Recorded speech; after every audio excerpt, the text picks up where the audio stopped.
Welcome everyone to another TradePicks recap video. Today is Friday, December the 12th, 2025. Almost the end of the year now. And we're up 10 bucks today, very cautiously trading, trying not to make mistakes and trying not to risk losses and money that we don't want to lose.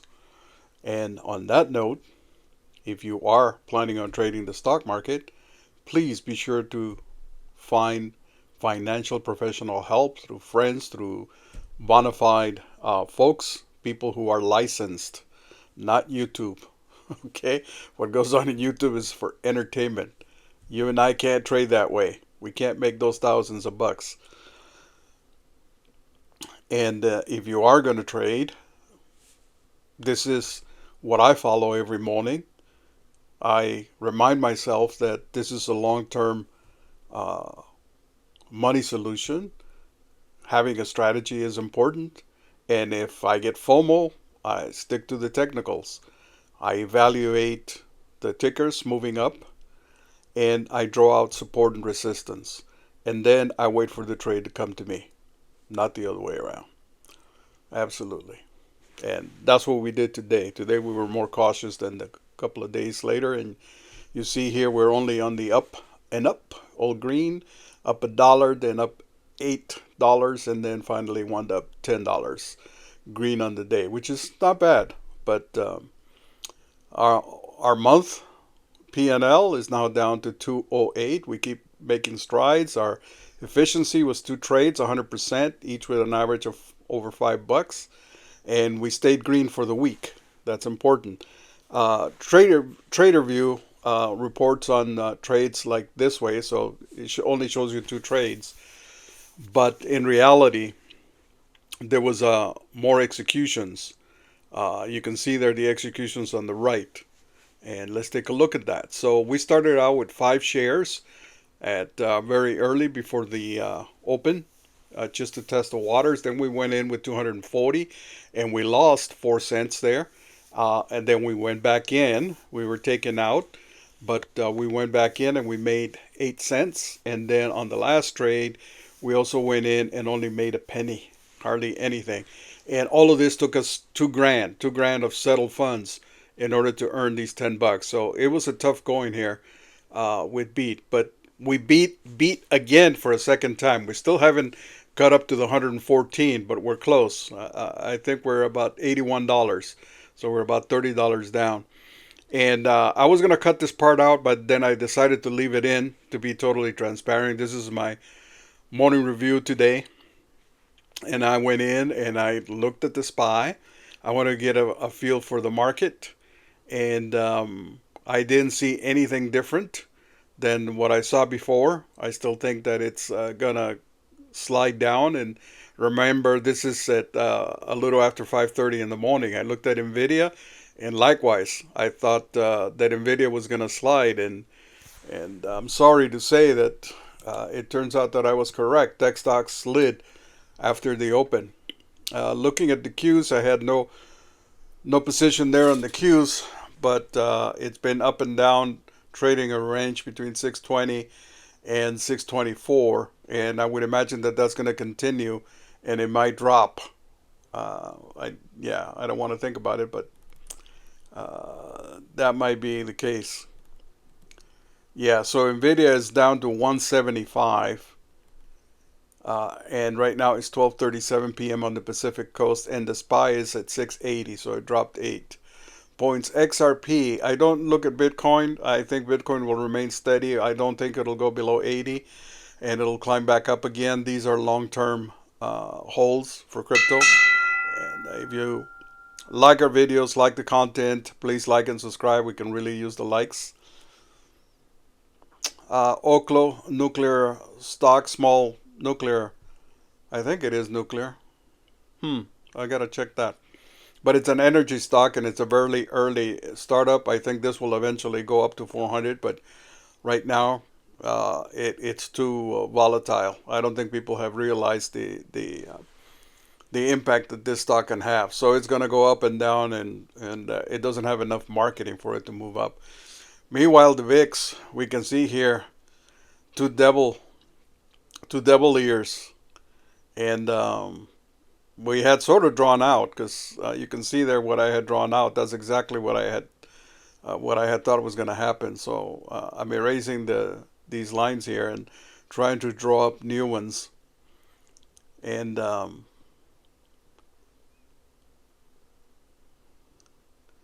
I think these devil horns are an omen. Um, well, yeah, they are trying to go up, but it met with a lot of resistance, and this is market resistance. So the problem with this is that in order for it to go back up again, something drastic has to happen. And right now, I don't see the policy um, working. So I think that it may just go down a little bit, go back up, and then slide down. So maybe in January, maybe it'll have to decide. Yeah, I'm sure. I'm unsure right now about where it's going to go in January. It can go up or down, right?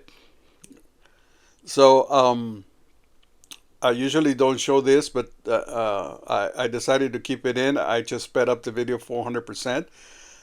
So it's 5:53 after my review, and I've gone in there and I'm just cycling through the stocks that are gapping up and drawing some trend lines of what I think could happen. And I guess cannabis stocks were in the news today, a new sector. I guess if we make pot cheap enough, we'll have to buy food no matter how expensive it is, huh? That's the government policy.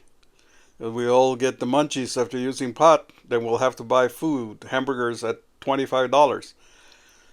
So, um, quickly drawing out, I did not like any of the cannabis stocks that were moving. I think I only saw one that had any type of up, and it was what is it, Rhine or Rhyme? It was up at $29, and everything else that was on the watch list was really kaput. KPLT, I think, was the only one that showed a little move up, and I did not like it. I just I don't know why, and I think that I was being a little bit over disciplined in saying, you know what, the past 3 days I've made mistakes.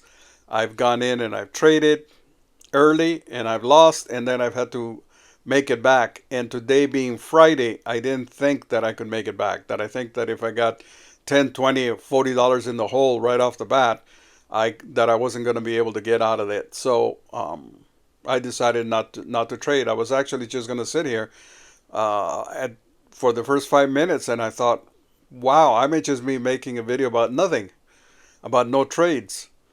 So I decided to add the reviews and also this sped up portion here, which is about 6 minutes. It's about half an hour compressed into 6 minutes. And yeah, I'm watching YCBD and listening to the folks, but it just didn't draw it out for me. And you can see that the trend line that I drew, and it's coming out correctly. It's falling. So then I thought, well, maybe before market opens, it might have an opportunity. I mean, my trend lines are not exact, right? You're not gonna draw them to the exact timing. But what I thought was, well, it might pick up right before the open, and give us something to munch on. But no cigar. So up until this point, 6:05, we've been in for about half an hour checking and reviewing everything, and I don't see anything worthwhile trading. As a matter of fact, I was almost going to shut it off and go back to bed, go take a nap. And the SPY looked strong. And look at that, 689. And Nvidia was up to 181. But this is where we have to be cautious. And today was a real good day to be cautious because What we've had on the week has been a cut from the Fed, some words from the Fed, but Powell almost sounded like, you know what, I'm just I'm just waiting for the for a few months because I'll retire and I really don't care kind of speech. I didn't think it was transparent or honest enough, and I don't think he gave the market any assurance that things are going to be better. He just said what the government wants to hear and what the people want to hear, and we'll make it through. It is true people are spending a lot of money, but the problem with that is people are getting into debt. Credit card debt is an all-time high, and that's dangerous. Remember, these companies sell to those consumers who are in debt, and if those folks run into debt and they go broke, these companies are going to go broke, and the market will drop. There's a planned bailout to farmers, but it's not enough, and it won't recover. So we have, I think, 2 to 3 months of hardship coming our way that we have not yet seen. And cutting rates is not going to make it. Cutting rates is just going to drive people into more debt. Not only consumers, but mostly businesses who are trying to stay afloat. There are lots of small businesses, at least around my area, that that rely on goods from China, and they're closing down. They just can't afford to do it. And then if you want to buy them, there was something I wanted to buy earlier, and I went out to a store, and they didn't have it, and it was because of tariffs. The item was just too expensive, so they stopped importing it. I had to get it through Amazon, but of course it's a lot more expensive through Amazon, and I don't get to support my local businesses if I don't buy from a local store. So it's bad for local business owners. So right now, things in my eyes don't look good. As far as stock, day trading though is looking pretty good, and KPLT was looking good. I mean, in the sense that we have at least one or two stocks that are showing strength and that there's money to be made. I mean, if you went in here on KPLT, when it was $6 or 5 or 7, you made a couple of bucks. I just didn't want to take the risk. By the time I saw it move, it was already at 950, and yeah, I could have made a little money, and I did try to get in there, but I didn't get filled. KPLT was not available on Schwab, so I couldn't have traded it anyway. So now it's down to almost 620. We're about 10 minutes from the open, and the only stock that has shown anything was KPLT. And what was the other one? There was one that started to creep up. Sea Edge, I think, also moved up. But we stuck with beat. We knew we didn't want to get beaten, and this wasn't about revenge.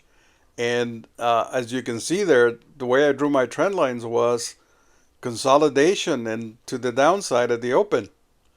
That's exactly what I thought would happen. But the more I looked at it, in early pre-market, it had resistance around 265, very heavy resistance around 265. So in my mind, I set my mental picture, if you would, of a channel between 250 and 260 for this stock, telling myself, well, if it has an opportunity to go back up again, it will. And the only reason was because it's a healthcare stock, and healthcare stocks were moving up today. Obviously, the cost of healthcare and insurance is going to go way up since the Obamacare lapsed. The payments lapsed. So from the government, the assistance. So now folks are going to have to pay 3 or 4 times, maybe 10 times as much for insurance. So health care companies stand to make quite a bit of money. This one appears to be somehow related to heart instruments, and it has tried twice to move up. It did burn us on Black Friday. We're still sore about it. Just kidding. And Um, Stocks don't take it out on us. We're the ones that make the bad choices. So remember that. But anyway, here is where I was looking for it to go to the downside, and it didn't. All four of the EMAs there are looking like it's going to go straight up. And notice down on the MACD, I drew a line there of what I thought volume should be. So I said, you know what? If you don't have any skin in the game, you're not gonna be into it, especially on a Friday. So let's go ahead and jump in with 5 shares. And yeah, it looks like it's slow because there's very little volume moving. This is actual speed, so it's very light as compared to the other to what I showed you earlier, which was sped up 400%. But I think that it's best to show you guys the regular speed, which I find it interesting. When I'm trading in Thinkorswim, it looks a lot faster than this. When it's recorded, for some reason, it looks like it's slowed down, and then by the time I do the recap, it looks even slower to me. But I I don't know. Maybe it's just my eyes. Anyhow, the cannabis, YZBD, and ACAN just didn't go anywhere. KPLT is remaining around 9.6, but not going further. VVPR was also making a little bit of noise, but that went up and down. JCXN had news, but nothing. So that's why I picked BEAT as a possible winner here. Now, I should have gone in with more shares, but having been burned once by this stock, I wasn't sure that I should. But you'll notice what goes on here. The downtrend on the volume on the awesome oscillator on the 5 minute is downwards. So volume is going down, yet the stock price keeps going up. It's bizarre. And I'm looking at the level 2, and I'm looking at the 250 to 260 range to see what who's set themselves up there. And I don't see huge sellers at 265 anymore. Instead, what I see is small sellers, but folks have moved up to 280, 290 for that stock. So I did see that it did go. It went pretty high today before pulling back. Let's take a look. We're 9 minutes from the close, and yep, 279, 278 was the high before it's dropped, and now it's back to 233. So it's trading within a new channel now. It tried that upper channel of 240 to 258, and it couldn't hold it, and now it's fallen, and it faces a lot more resistance. So I think this one is done. I don't think this is a continuation or any investment swing opportunity here. So we've got 5 shares, and the loss, hardly anything. Just a few pennies. So we're gonna let it ride. And notice I've got my lines there between 245 and 255 as the current channel, and that if it does go up, I'm looking for it to go to 265, which is the next line that I drew up there.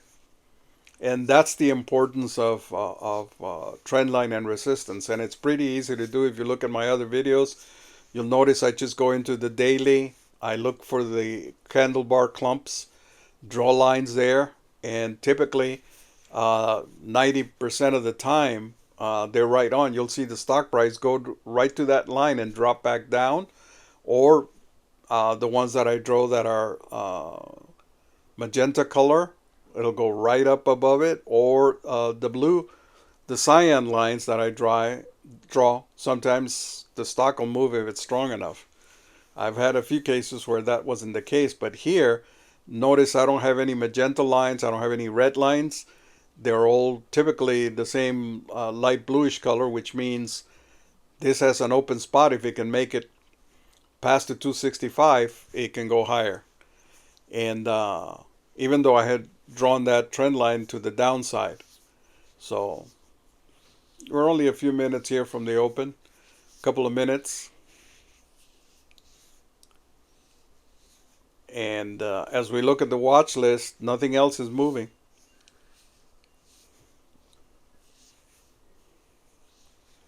So I'm thinking some folks who might have taken it yesterday and saw it BEAT move up, may be thinking the same thing that I'm thinking, that folks want to take it up to $3.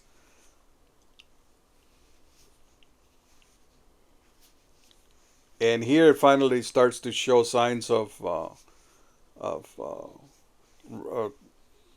high resistance closer to the open. But I'm not about to take a dime, a dime, and then do a recap. I made a dime on the stock market today. I mean, a real dime, right? 2 nickels.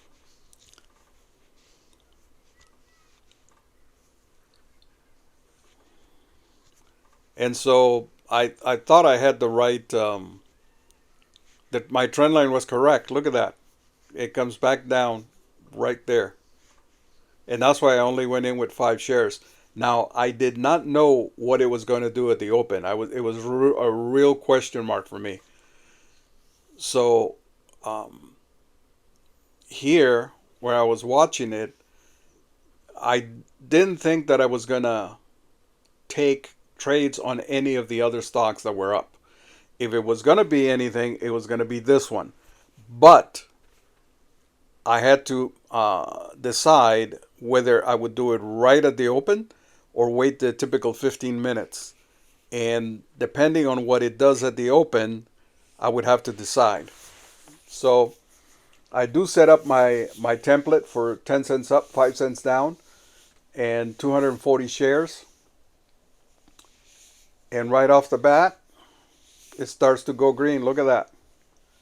I should have jumped in, right?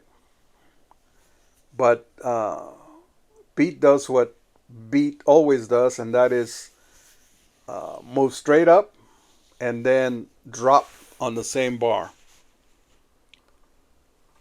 So we couldn't be sure yet that it was going to go up. But I did have 265 in my mind. I thought that if nobody came in, if big sellers didn't come in at 260 like they did earlier in the day, that resistance would finally be broken, and we'd have a nice little breakout. But this is what I was afraid of. You see that? It's exactly what I was afraid of. And that's why you hold and wait. And here it picks up. And I should have jumped in, but I don't like jumping in after a big red drop there.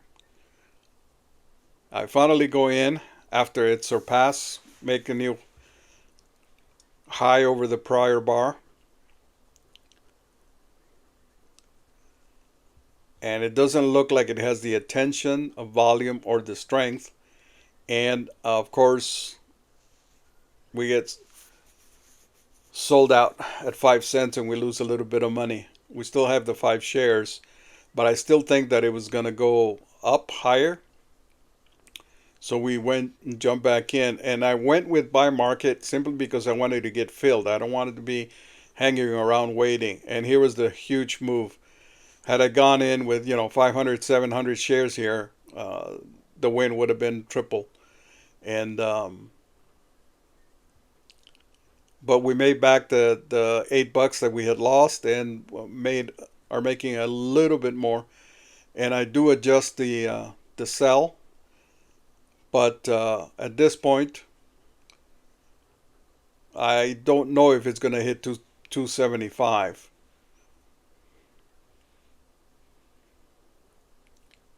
And it eventually does hit 279, but we had to wait, and I'm not about to wait. So cancel and sell out 839. So now we're green for today, and I don't think we need to chase this. I don't think it has the strength. I think it's going to do what it typically does, is beat traders up who jump in on it and come back down to the downside. Now, it did have a little bit more.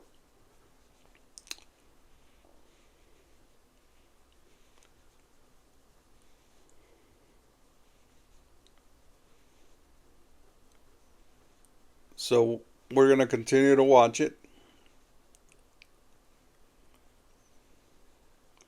But yeah, so it's Friday, and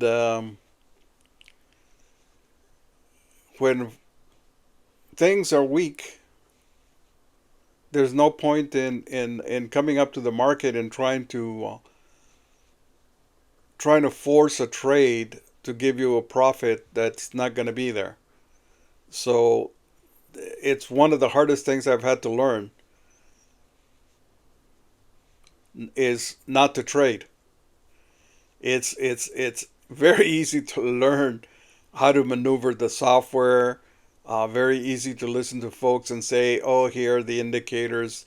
Here's this. Here's that." And at first, it seems daunting, right? Oh, that's a lot of stuff to remember, a lot of stuff to learn. But after a while, it becomes the norm, and you understand the lingo. You begin to learn, and the more and more you go, the more you become familiar with it. But it's all about going into the trade. And as traders, especially as beginner traders in small accounts, we see these other guys make hundreds, thousands of dollars, and we think that that is possible, right? It's just like, hey, if we buy a lottery ticket, we'll eventually make it, right? Um, but that's not the case. We have to really, really, really focus on the technicals and learn about the technicals so that we can understand. And then there's a lot of learned instinct, I want to say, experience that leads you and tells you, hey, don't do this, don't do that. But one of the hardest things is difficult would be to say, well, I'm going to get up every morning and show up every morning at the stock market, and I'm going to sit there and I'm going to look for opportunities and I'm going to trade and I want to make a little bit of money. The hardest thing is not to trade, is to say, you know what? The market will be there tomorrow, the next day, or the next day. And today, conditions, and this month and this year, conditions are not ideal for me. And therefore, I'm not going to trade. I'm just going to go take a look, and I'm just going to stay on top of it, be informed, and I'm going to get out. That's not as easy, right? You feel your time is wasted. But it is the smartest things you can do is open up your broker software and not trade at all. Just watch it. And the more you disconnect yourself from the money, from the objective, the more disciplined you will become. I don't have a percentage. I'm not looking to make, oh, I want to make 1%, 2%. Oh, I'm into the 2 hours, 1 hour returns. No. Oh, I want to make $50 or $100 a day. No. I want to get into the market. I want to evaluate the market sentiment. And then I want to evaluate the stocks that are moving. Then third, I'm going to look for the stock that offers me the best opportunity, which has momentum, and where I could make a little bit of money. And then that's where I'm going to make and take a trade. And that's my approach. And if I don't take a trade and the stock goes like we just saw CH, we saw KPLT do, that's great.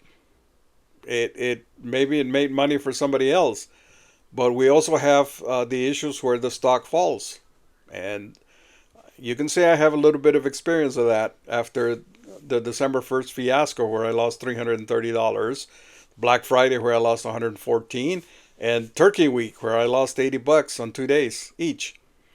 So uh, all those things count for something, and they're telling you a story. They're telling you exactly what to do, where not to go. And if you know that you don't have to open those doors, don't open them, right? I mean, would you leave your front door open and invite people to come in and, you know, take your furniture, your TV sets, and take your food away? You wouldn't do that. And what you're doing on the market, trying to trade when the market is not ideal, you're inviting the market to salivate and take your money, dip into your wallet and help itself to whatever money you have there. So don't look at the market too positively. I see some YouTubers with small accounts start out and they look at every stock that is popping, that's a gapper, that has news, and they're under the fallacy of, oh, it's a less than 10 million float. It's got news. It fits all the criteria, and I should trade it. And they jump in. Not in this market, guys and gals, folks. Here you have to be extra careful. You have to manage the risk of your money. And I'm hoping that that's what I'm showing you guys. I'm not showing you how to trade. I'm not showing you where to take trades. I'm not telling you what trades to take or what stocks to pick. I think I focus more on the mental aspect, the psychological aspect of it, and that's what I guess I want to communicate, because that's what I've learned. This isn't about learning software. It isn't about learning how to trade. It isn't about knowing the exact technicals or fundamentals of every stock symbol out there. It's it's in day trading and momentum trading. It's about knowing what the chart is doing, what the market is doing, and then making your selections. And as I show in every recap, the efficiency screen, it, being hitting 80% efficiency, right? 80% winning trades is not going to make you money. As a matter of fact, I've hit 80%, have lost money simply because the trades that I lost on were more money wise than the average was more in money than the winning trades. And you go through my videos and you'll see some of those where I took one trade, I made $71, and then I took four trades and I lost a total of $16. So my winning rate there was only, one out of four. Very low percentage. It was about 20% winning rate. Yet I made money on that day. So there are things that may be a fallacy. Sure, it's nice to have a winning percentage above 50%, 60%, but you don't have to reach for that strive. What you have to do is set up the trade correctly. And the other thing I don't do is I don't look at A, B, C, D setups. I think that's just a fallacy. I look for a stock that has momentum and is breaking to the upside and that has a potential to earn me a little bit of money. Now, I used to come in here at the very beginning and sit here and I said, oh, okay, well, I'm going to put, $500 down, and this stock, it'll probably go up $2, $3 because it's got a gap and because there's no resistance. And I'm just going to sit here and chew on the $500 I'm going to make. That wasn't the case. Once I learned that it might be a penny or two or three or five, and I'm willing to accept that, then I started to get green. And also, once I decided that I didn't want to be red at all, then I started to make better choices, and that has helped quite a bit. So it isn't so much now about, is this sector popular today, or is Bitcoin in, or is it cannabis, or is it the oil industry, or energy? No, it's about the stocks that are moving and analyzing the stocks that have potential to the upside and momentum, which is volume, and that are within our price range. And that has worked out. And in the past 2 months, I've been a lot more green, albeit in some cases it's been only, you know, $10, $3, but still green, as opposed to being red all the time. So I managed to reduce the number of days that I'm red over the past 2 months. And if I can continue to do that, then once the market does pick up and the market becomes a little bit more bullish, it's certainly it's going to be a lot easier, not only for me but for most folks. So we continue to watch beat through here, and it's now 6:43, so almost 15 minutes past the open. And remember, I said don't trade within the first 15 minutes, but we did make $15 there off of that first elongated bar, and we decided to jump in here again. We think that there's another opportunity for it to move up. And I think this was the move where it made it up to 279, but I just didn't. Let me see. It would have been 942. Yep, 278. But we weren't about to hang around too much. We just I think we could have made a little bit more money, another 8 cents, but we only made 1 cent on this trade. Thank you for watching. If you got this far, I appreciate you. Have a wonderful weekend. Enjoy your weekend. Don't think about the market. And we'll worry about Monday. And I don't expect Monday to be a booming Monday for the market unless folks begin to start to buy the bargains. And I don't know that people are going to buy bargains towards the end of the year, as they like to reduce their positions to reduce taxes. So continue to be cautious next week, and enjoy the time off away from the market. And remember, the market's not everything. If you have some type of addiction, go do something else. Find another hobby. I like gaming. Gaming allows me to retract myself from the market, and I'm still pushing buttons and moving the mouse around, and I don't make money or lose money, which is a good thing. So have a wonderful week, everyone.